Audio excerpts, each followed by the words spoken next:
Hola, ¿qué tal? ¿Cómo estáis? ¿Cómo va todo? Bienvenidos a mi canal de YouTube de nuevo. Bueno, volvemos con un vídeo que llevaba bastante tiempo pensando en él, por información que yo tengo, por comentarios que he leído, por noticias que he leído, bueno, por diferentes motivos.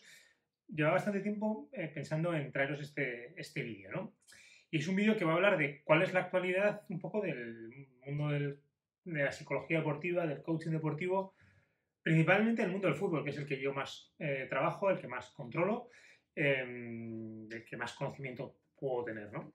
Y vamos a hablar un poco de cómo está, de cómo veo pues, la integración de la psicología deportiva, del coaching deportivo en el mundo del fútbol bueno, pues cómo ha evolucionado en este tiempo y cómo está en estos momentos, ya os digo, por bueno, cosas que he ido viendo, por cosas que he ido leyendo, por comentarios que se van haciendo. Y bueno, pues a ver si os gusta. Es un tema que lleva mucho debate y que creo que se puede debatir. Así que si alguien quiere aportar sus ideas, sus experiencias, sus consejos, lo que sea, pues encantado de poder dejarlo ahí. Vamos a hablar de cómo está el mundo de la psicología deportiva, del coaching deportivo a día de hoy.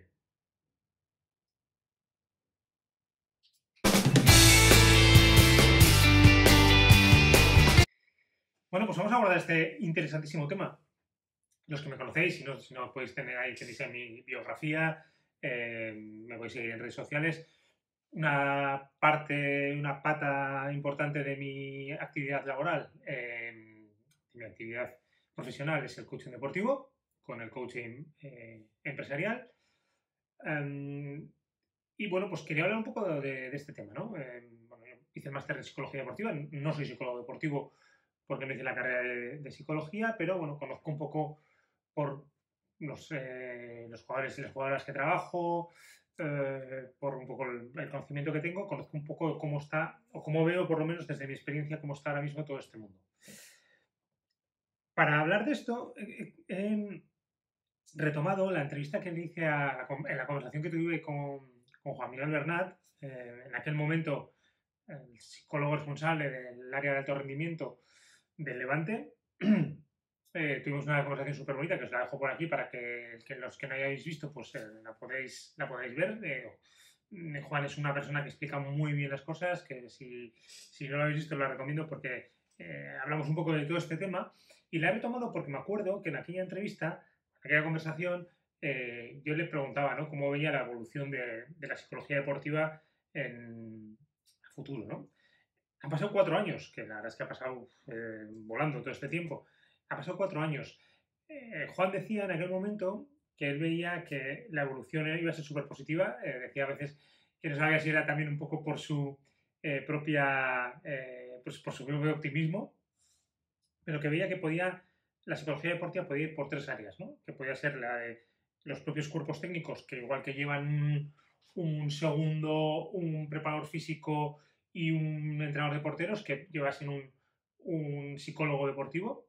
Segundo, que los clubes estructuralmente tuvieran un psicólogo dentro de la estructura y que, bueno, pues si venía un psicólogo o sea, un cuerpo técnico con un psicólogo, pues ese psicólogo de, de la propia estructura del club, pues puede ser un poco un apoyo.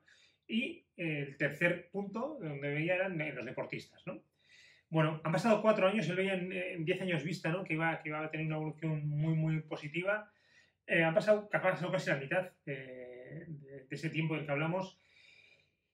Y bueno, la situación yo creo que efectivamente ha mejorado. Efectivamente, los jugadores son más conscientes de tener que trabajar eh, con psicólogos deportivos o con coach deportivos.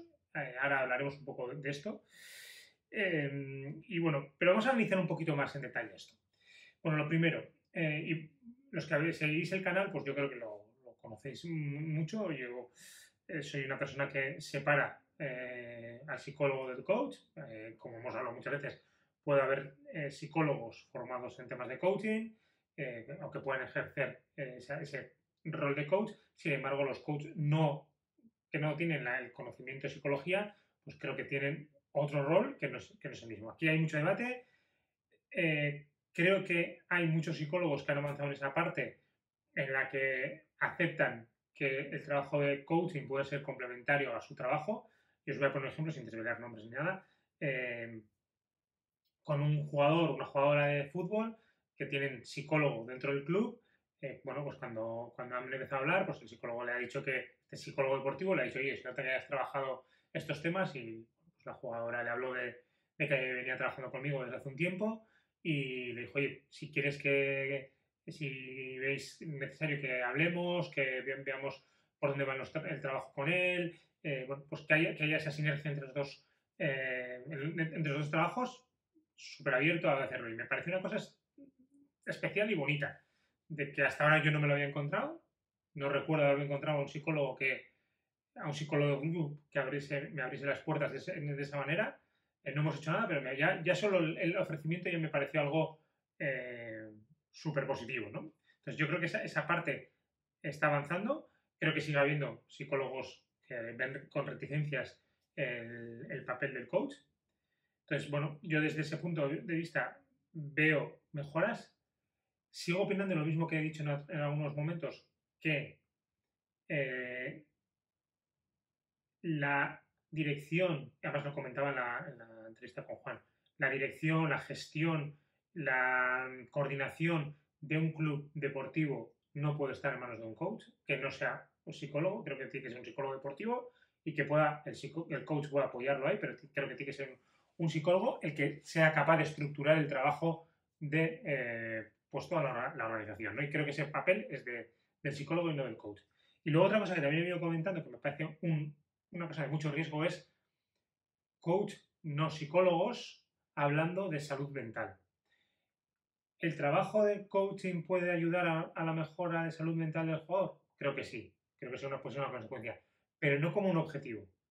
Nosotros, los coaches, yo, bueno, ya os he dicho, tenéis ahí el currículum, me hice mi máster en psicología deportiva, me he formado en esa parte, pero tengo unas limitaciones. Y cuando veo que un jugador, una jugadora, puede estar entrando en un momento en el cual, bueno, pues ya puede entrar en situaciones un poco más críticas, yo ese lo derivo.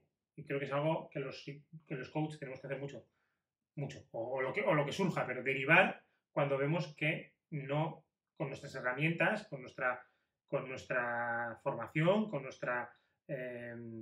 con nuestra metodología, pues no somos capaces de llegar a un punto, ¿no? Entonces, a mí me parece de mucho riesgo escuchar al coach hablar de salud mental. Nosotros no trabajamos la salud mental. La salud mental se trabaja con el psicólogo o con el psiquiatra, pero no con un coach. Entonces, nosotros podemos ayudar o acompañar en la mejora del rendimiento del jugador y que eso le ayude a mejorar su situación general y que eso derive en que su salud mental es mejor, pero no como un objetivo. Yo no puedo decir que un objetivo mío es mejorar la salud mental de un jugador. Vale, a partir de ahí, por poner esto, creo que se está avanzando. Creo que hay psicólogos que ya están trabajando en ese acompañamiento con el coach. Creo que los coaches tenemos que tener cuidado en qué decimos que estamos trabajando, pero vamos a llegar a un punto, y es que, bueno, lo que yo he vivido, mi experiencia, es que los jugadores hoy en día todavía son reticentes a trabajar internamente en los clubs con psicólogos. ¿Por qué? ¿Por qué digo esto y qué es lo que yo he visto? Así como una lesión física, me he torcido el tobillo, tengo un esguince de segundo grado, he tenido una rotura muscular, lo podemos ver en una imagen, o podemos tocarla, el fisio la puede tocar. La parte de psicología a día de hoy todavía no es tangible. Yo si digo que tengo falta de confianza, puede ser tangible a la hora de jugar, pero no a la hora de decir dónde está esa lesión, ¿no? O tengo un proceso de tristeza o estoy en un momento con un bloqueo tremendo con contextos que ya pueden estar relacionados con el deporte o no, pues con cosas externas.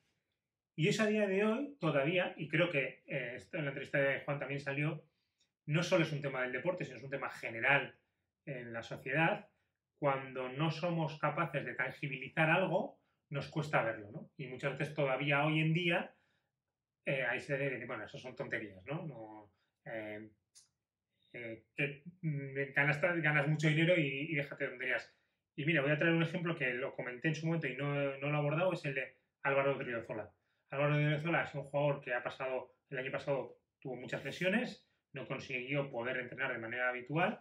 Eh, es un jugador que estaba de alguna manera descartado por la Real, por determinadas circunstancias, termina jugando el partido contra el Barcelona, en el cual hace un buen partido y además mete un gol. Y le entrevistan después del partido, le entrevistan. Y habla del sufrimiento que ha pasado.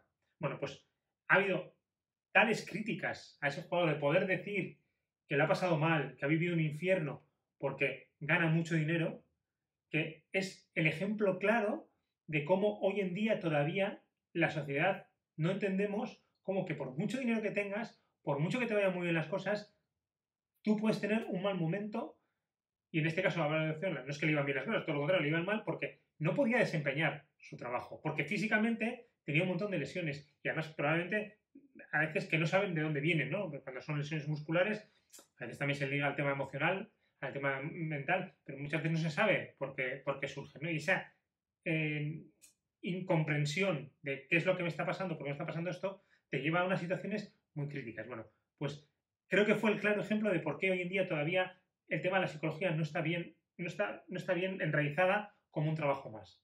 Porque sale un jugador que lo ha pasado mal y le critican diciendo que gana mucho dinero y que mira, que pamplinas, ¿no? Que eso de vivir un infierno y todo eso se vive en otros sitios. Bueno, pues esta es la realidad que tenemos. Entonces, como no son cosas tangibles, como son cosas que no tenemos una escayola ni vamos con muletas, la gente no las percibe. Entonces, eso por un lado.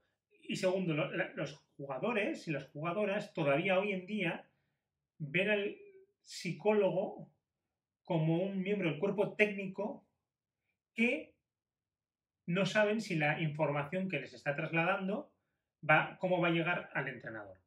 Ahí, Juan lo contaba muy bien en la entrevista, que decía, el jugador, la jugadora tiene que ver al psicólogo como un recurso más para poder trabajar y mejorar. No como un recurso solo cuando hay un problema, cuando estoy mal por algo, sino utilizarlos como una parte más de su entrenamiento. Y eso creo que hoy en día todavía los jugadores no lo ven. Probablemente los psicólogos también pueden hacer parte de mejora para que eso se vea de una manera.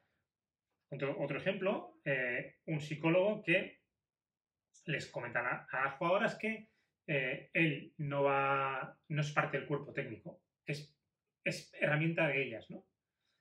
Creo que ese es muy buen foco de afrontamiento de poder entender que el psicólogo es una herramienta para las jugadoras. Que el cuerpo técnico puede tener otro psicólogo o pueden hacer funciones diferentes o igual tiene que haber un psicólogo, porque igual recursos no hay para tener dos psicólogos, ¿no? Uno para el cuerpo técnico y otro, a no ser que el cuerpo técnico, como hemos dicho antes, lo traiga. Entonces, el cuerpo técnico puede tener un psicólogo para ellos, para poder gestionar ellos bien la comunicación, las cargas, los mensajes, la gestión emocional del equipo, los mensajes que hay que trasladar, bueno, pues todo eso, y que luego haya un psicólogo que solamente trabaja, es una herramienta para las jugadoras o los jugadores, ¿no? Entonces, desde ahí sí que puede ser que podamos integrar al entrenador, al psicólogo dentro de la herramienta, pero lo demás, hay una suspicacia de que si yo al psicólogo le digo que estoy con falta de confianza, que no me encuentro bien, que no encuentro esto, vaya donde el entrenador y el entrenador desde ese punto tome la decisión de, bueno, como este jugador está con falta de confianza, no le voy a poner. Que a veces con la parte de dolores físicos, de lesiones físicas, aprietan para que puedan jugar, incluso pueden jugar con cierta lesión, ¿no? Bueno, hoy en día todavía hay miembros de las directivas que no entienden que un jugador pueda decir estoy lesionado porque no me encuentro bien mentalmente. Eso todavía hoy en día pasa. Entonces, todo ese trabajo hoy en día todavía no se ve. Y leí hace poco a una persona que decía, no, es que en los equipos de primera división solo hay 3, 4, 5, 6 entrenadores, 3 psicólogos en los cuerpos técnicos. Yo creo que hay que medirlo más por otra parte, que es cuántos jugadores están trabajando ya con psicólogos por un lado o con coach por otro lado. Yo creo que eso ha incrementado mucho. Todavía a mí me sorprende porque encontraron un vestuario que hicieron la pregunta y habría un tercio así de los jugadores que estaban trabajando.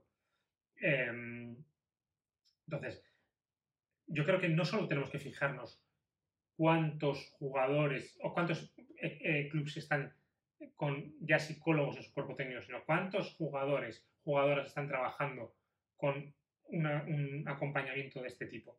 Yo creo que ahí está más la pregunta, porque lo otro me parece que no nos va a dar una respuesta clara en ese sentido, porque creo que los clubes todavía, ni los clubes mismos están bien preparados para trabajar desde lo que estamos diciendo. Esa figura a mí que contaba Juan de un psicólogo estructural del club, que es psicólogo del club, no es de un cuerpo técnico, sino es del club, y si no hay un psicólogo en el cuerpo técnico, puedo dar ese apoyo y ver un poco el rol que puede tener con respecto al equipo y respecto al entrenador, creo que es fundamental.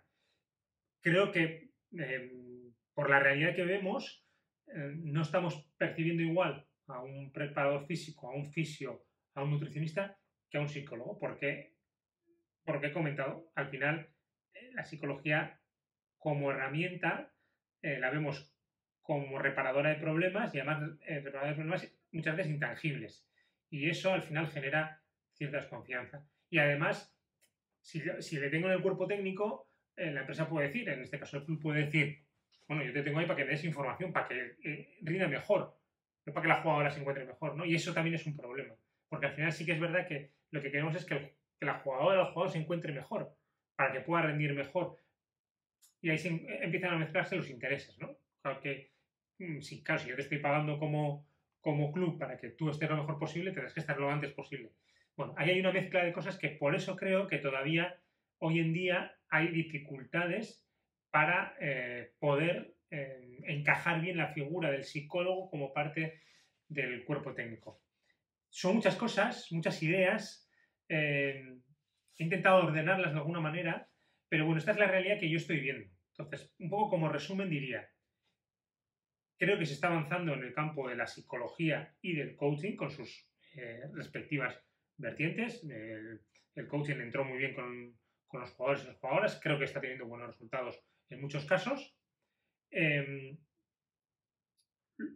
Creo que ese mundo está avanzando por las diferentes vías. Creo que hay más cuerpos técnicos con psicólogos o coach. Creo que hay más clubes con psicólogos o coach. Creo que hay más jugadores que están trabajando como coach. O sea, creo que con psicólogos o coach. Creo que en esa parte, cualitativamente y cuantitativamente, se está avanzando, sin ninguna duda. Pero todavía hay un contexto que no ayuda a integrar bien al psicólogo deportivo, por lo que hemos comentado en este vídeo. Y no lo he dicho antes, pero también a mí todavía me sorprende cómo cuando vienen jugadores o jugadoras a trabajar conmigo, cuando les pregunto, ¿tú qué objetivos te pones? ¿Qué metas te pones? Muchos no trabajan esa parte. No trabajan ni qué objetivos se ponen, ni qué metas se ponen, ni qué objetivos quiero mejorar, ni qué objetivos me pongo para este partido, ni qué metas me pongo para este partido, para esta temporada. No lo hacen y a mí eso me sorprende mucho. Y eso significa que todavía hay campo de trabajo ahí, que todavía hay cosas que se pueden trabajar y los jugadores pueden ser mejores. Que también a los deportistas les pasa una cosa, que lo tienen muy integrado, integran muchas cosas, pero luego todavía a ellos les cuesta a veces todo lo no tangible también meterlo en su propia dinámica de trabajo. Cada vez menos, porque son muy profesionales, porque al final quieren mejorar, porque están viendo que el ritmo de mejora en todos los campos es va a mucha velocidad y ellos eso no quieren perdérselo. Bueno, yo creo que es un poco lo que quería contaros a nivel general de cómo veo a día de hoy que está el mundo de la psicología deportiva y, en este caso, también el coaching deportivo, que ya hemos hecho esa diferenciación, pero que, están trabajando de una manera un poco, a veces, paralela, ¿no? Bueno, lo sé, lo que os he dicho al principio, si tenéis otras experiencias, si tenéis otras ideas, si estáis viendo otras cosas, encantado de compartir, de conocer vuestras experiencias, vuestras nuestra realidad y nada, seguir aprendiendo este camino, que de eso consiste tanto el vídeo, el canal y la realidad que estamos viviendo, ¿no? El aprendizaje entre todos para poder mejorar. Bueno, si os ha gustado, ya sabéis, darle me gusta, si no estáis suscritos, suscribiros, que es gratis y que ayuda a mover el canal. Y seguimos, pronto más vídeos. Chao, hasta pronto.